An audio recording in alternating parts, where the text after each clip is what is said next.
Well, whether it is COVID-19 or it is anything else, basically it boils down to having a balance. Unless you have a balance in life, when the balance gets upset, then reactions start taking place. Now all this has been created because of lack of balance from the human beings.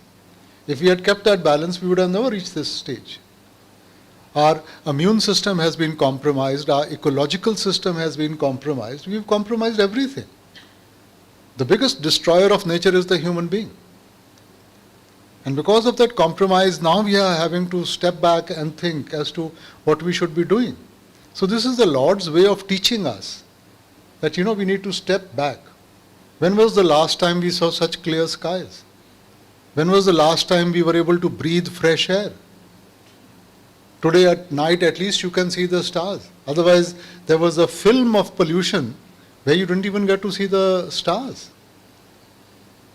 And if you see, it's basically in India, it is the cities which have more COVID, who have to deal with COVID rather than the rural area. And cities is because of the pollution. Delhi, Bombay, it's the level of pollution. We've destroyed the immune system, and COVID-19 is to do with the respiratory system. And so with all the pollution, the lungs have become weak and you've become prone to infection. So we need to keep that balance in life. We used to have all work and no play makes Jack a dull boy. So that's the balance. Child says, I want to play all the time, I don't want to study. As a parent, you would say, well, there's a time to study and there's a time to play. So in essence, you're teaching him to keep a balance.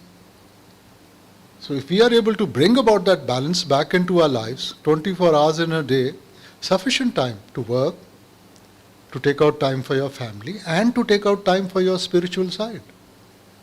So that's the balance we need to pull ourselves back to.